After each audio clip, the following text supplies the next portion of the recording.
wasalna għall-aħħar episodju ta' din is-sensiela fejn matula tajna ħarsa lejn diversi aspetti ta' dak li huwa wieħed mill-aktar riżorsi rari u prezzjużi li għandna, l-ilma.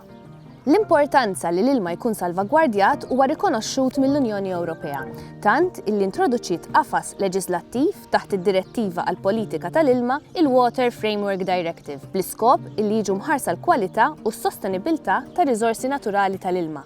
Malta dan il-qafas leġislattiv ħaditu bis-serjetà u matul is-snin introduċiet diversi proġetti u kampanji illi permezz tagħhom ġew imħarsa ir-riżorsi tal-ilma tagħna u l-ambjent illi jsostnu filwaqt li tjiebet il-kwalità tal-provvista tal-ilma. Involuti f'dan ix-xogħol intensiv insibu fost oħrajn 3 entitajiet importanti: l-Aġenzija dwar l-Enerġija u l-Ilma, il-Korporazzjoni għas-Servizzi tal-Ilma u l-Awtorità għall-Ambjent u r-Riżorsi. Il-Korporazzjoni għas-Servizzi tal-Ilma twaqfet f'Jannar tal-1992, is-suċċessur tal-Waterworks Department, u fl-2004 inkorporat magħha wkoll dak li qabel kien id-Dipartiment ta' Drenaġġ.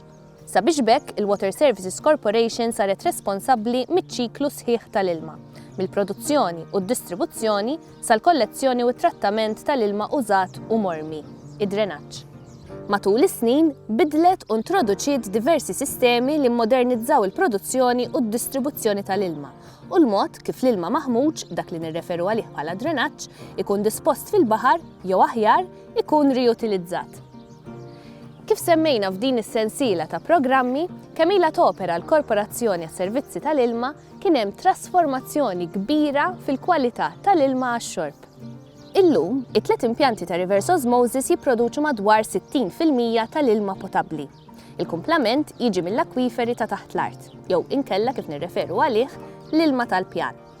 L-impjanti ta' reverse osmosis saru tant effiċjenti fl-użu tal-enerġija illi l-konsum ta' enerġija elettrika biex ikun prodott l-ilma konsmat fid-djar minn kull persuna, illum huwa inqas minn dak li tikkonsma appliance bħal fridge. Fattur importanti illi naqqas id-domanda l-ilma kien it-titjib illi sar fis-sistema ta' distribuzzjoni tal-ilma. It-tnaqqis ta' leakages u l-introduzzjoni ta' sistemi moderni ta' distribuzzjoni waslu biex titnaqqas il-produzzjoni tal-ilma fil-waqt illi xorta waħda b'mod mill-aktar komdu tintlaħaq id-domanda illi intant baqgħet dejjem tiżdied. Fis-snin riċenti, bl-introduzzjoni ta' New Water, komplit titnaqqas il-pressjoni fuq l-ilma tal-pjan, billi ilma trattat illi qabel kien ikun mormi, issa qed jiġi purifikat sabiex ikun tajjeb għall-agrikoltura. Dan kien l-aħħar pass minn sensiela ta' kisbiet importanti illi raw il-bini ta' 3 impjanti għat-trattament ta' drenaġġ illi waslu biex id-drenaġġ kollu ikun trattat qabel jispiċċa l-baħar. Malta kienet l-ewwel pajjiż fil-Mediterran illi laħaq din il-mira u s-seba' wieħed fl-Ewropa kollha. Intant, sabiex inkunu aktar komdi fil-produzzjoni tal-ilma, nassiguraw il-provvista u nħarsu s-sostenibbiltà tal-ilma tal-pjan, qed jinbena impjant ġdid ta' reverse osmosis bl-aktar teknoloġija moderna u effiċjenti ġewwa Għawdex. Il-missjoni tal-Water Service Corporation tibqa' dik li kienet oriġinali ta' 30 sen ilu li nipproduċu ilma ta' kwalità, li nqasmuh, imma iżjed ma jgħaddi żmien iżjed qed nagħtu importanza li dak l-ilma nagħlqu ċ-ċiklu tiegħu, niġbruh u nirriċiklah. Okej, nista' jkun nerġgħu nqasmuh. Iżjed minn qatt qabel il-korporazzjoni trid li tagħmel dan bl-inqas impatt fuq l-ambjent, fuq ir-riżorsi naturali tagħna, ir-riżorsi li minn dejjem kienu ta' sfida. U iżjed ma jgħaddi żmien, iżjed ma tikber id-domanda, iżjed dik l-isfida qiegħda tikber. U għalhekk wieħed mill-impenji prinċipali tal-programm ta' ħidma tal-Korporazzjoni għas-Servizzi tal-Ilma hija li dak li nagħmlu, iżjed ma tikber id-domanda, iżjed nagħmluh bi pjan bl-inqas impatt fuq l-ambjent ta' madwarna. U għalhekk il-programmi tan-Net Zero Utility, il-programmi oħrajn tar-recharge tal-aquifer huma essenzjali fil-pjan tagħna. Programmi bħal New Water għall-ilma tal-bdiewa, dan se jgħin l-ilma tal-pjan jiċċarġja matul numru ta' snin. U kull programm li qed tidħol il-Water Services Corporation, anke b'fondi tal-Unjoni Ewropea, jagħmel punt kritiku u jagħti importanza speċjali lill-responsabbiltà ambjentali tagħna. Il-viżjoni għall-futur x'inhi tal-Water Service Corporation? Li nkomplu npoġġu il-klijent fiċ-ċentru ta' dak li nagħmlu, nipprovdu prodott ta' kwalità, ilma tajjeb għax-xorb u għall-użu ta' kuljum, imma wkoll nafsu ħafna fuq l-effiċjenza u li nkunu effettivi f'dak li nagħmlu.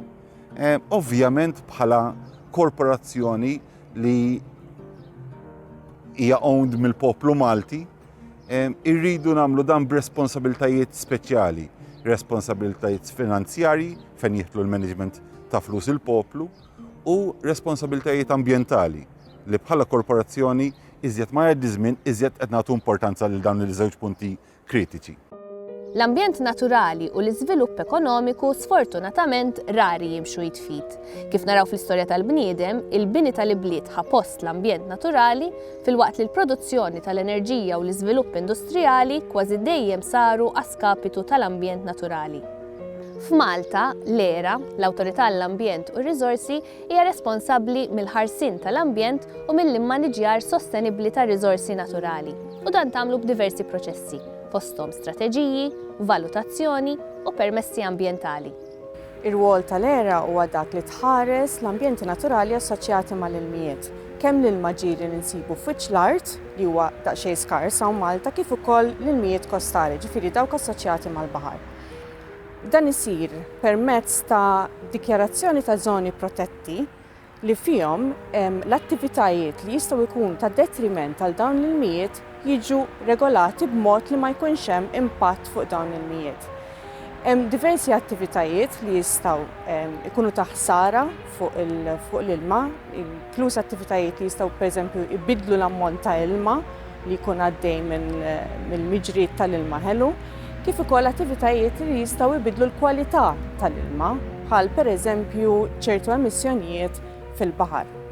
Fost oħrajn, l-Awtorità għall-Ambjent u r-Riżorsi hija responsabbli minn Natura 2000, li huwa netwerk Ewropew ta' siti protetti fejn ambjenti naturali u speċi ta' importanza ekoloġika jiġu mħarsa permezz ta' miżuri ta' konservazzjoni.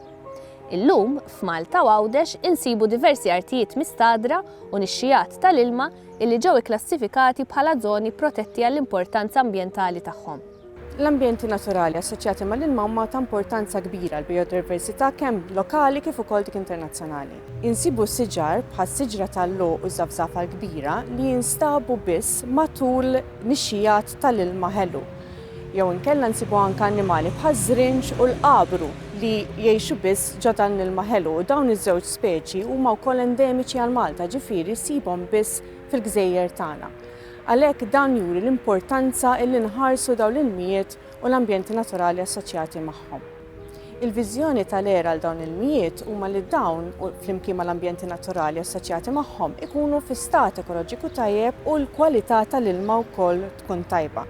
Ġifieri l-ERA taħdem ma' entitajiet oħrajn sabiex dawn il-ilmijiet jilħqu jew iżommu dan l-istat tajjeb, però irridu nfakru wkoll li kull individu għandu r-rwol biex jipproteġi dawn il-ilmijiet meta nżuru daw il-postijiet aħna nkunu rridu nieħdu ħsiebhom, pereżempju ma naqtawx pjanti, ma naqtawx siġar, nħarsu l-annimali li huma protetti b'hekk kull wieħed u waħda minnha tkun tista' tikkontribwixxi għall protezzjoni ta' dawn l-ambjenti naturali.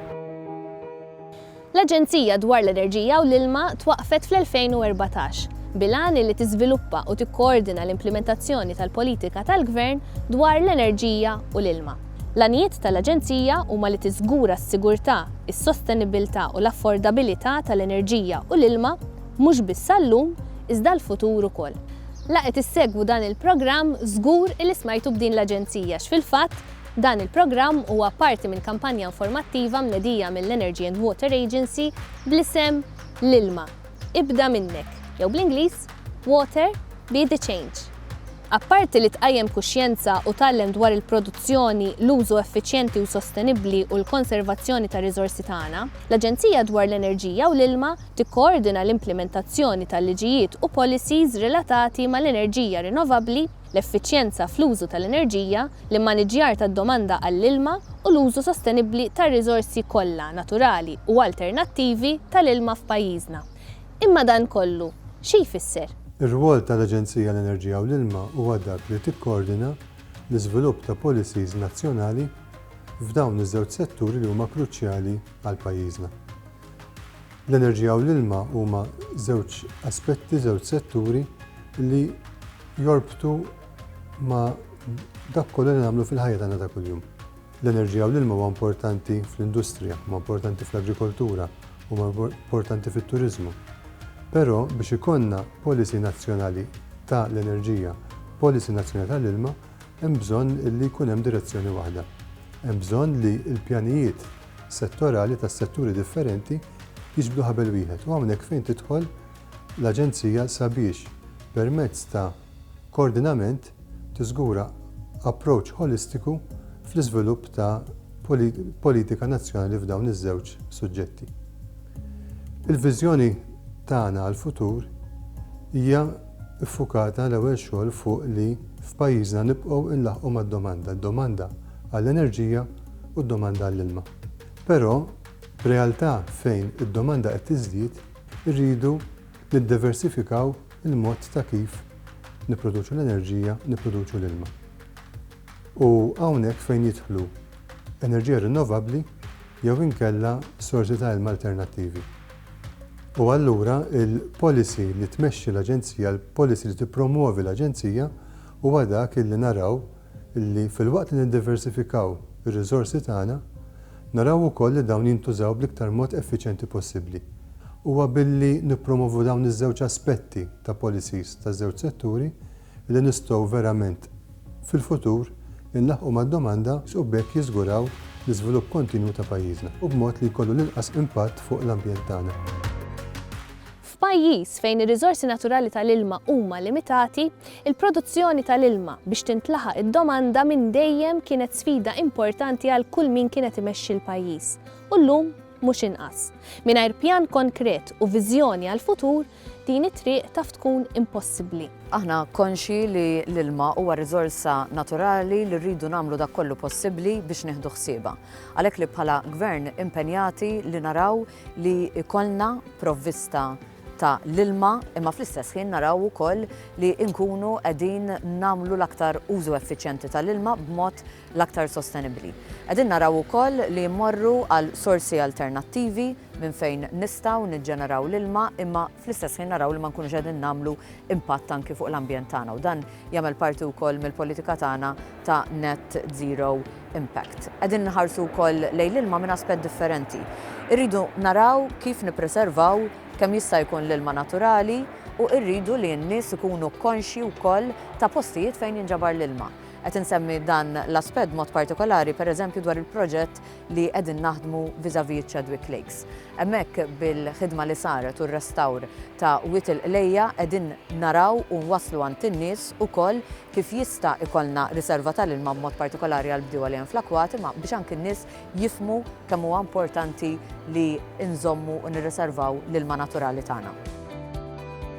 Fejn jidħol l-ilma bla dubju ta' xejn it-triq għall-futur hija waħda li ssib bilanċ bejn produzzjoni suffiċjenti u assigurata u l-protezzjoni tal-ambjent. Kemm meta niġu biex niddisponu mill-ilma użat, kif ukoll fil-mod kif nużaw ir-riżorsi naturali tagħna biex nipproduċuh. Nemmnu li fejn tidħol konservazzjoni tal-ilma, kull wieħed waħda minnha għandu rwol mill-aktar importanti. Bidliet żgħar fl-attitudni tagħna fil-mod kif inġibu ruħna fil-ħajja ta' kuljum jistgħu jagħmlu impatt kbir. Għalhekk li qegħdin anki nagħmlu kampanja biex naslu fid-djar tan-nies biex anki n-nies jirrealizzaw kif jistgħu jimmaniġġjaw aħjar l-ilma u kif jistgħu jużaw bl-aktar mod effiċjenti l-ilma. Inkunu qegħdin innaqsu l-ħela u fl-istess ħin ikunu n-nies ukoll qegħdin jagħmlu l-aħjar użu minn din ir-riżorsa bl-inqas ammont possibbli ta' flus. Fuq bażi ikbar qegħdin naraw li nimxu lejn sistema fejn nimmaniġġjaw aħjar l-ilma, fejn ukoll ninvestu biex ikollna sorsi alternattivi tal-ilma li jkunu iktar effiċjenti. Nsemmi pereżempju anki ir-reverse osmosis. Irridu naslu f'sitwazzjoni fejn l-ilma ma jinħelix, fejn innaqsu il-leakages. Huwa importanti għaliex inkunu qegħdin ngħinu l-ambjent, imma huwa wkoll importanti mill-aspett finanzjarju. Sewa l-pajjiż u anke għall-familji tagħna, għaliex jekk naslu f'dak il-punt, anke għall-familji tagħna nkunu f'sitwazzjoni fejn nistgħu innaqsu l-ħela tal-ilma u anke nonfqu inqas fejn jidħol l-użu tal-ilma. U issa wasalna verament fl-aħħar, però qabel ma nagħlaq nixtieq nirringrazzja lil dawk kollha li taw semhom biex stajna nwaslulkom din is-sensiela ta' programmi għax mingħajrhom dan ma kienx ikun possibbli. Nixtieq nirringrazzja wkoll lilkom illi oġobkom issegwuna u nħeġġiġkom biex tidħlu fuq is-siti uffiċjali tal-entitajiet li semmejna matul din is-sensiela biex issiru tafu aktar dwar l-użu għaqli u l-konservazzjoni tal-ilma u n-natura sabiħa illi għandna madwarna. U ftakru illi jekk aħna l-koll nagħtu semna, il-ftit ta' kulħadd jagħmel differenza kbira.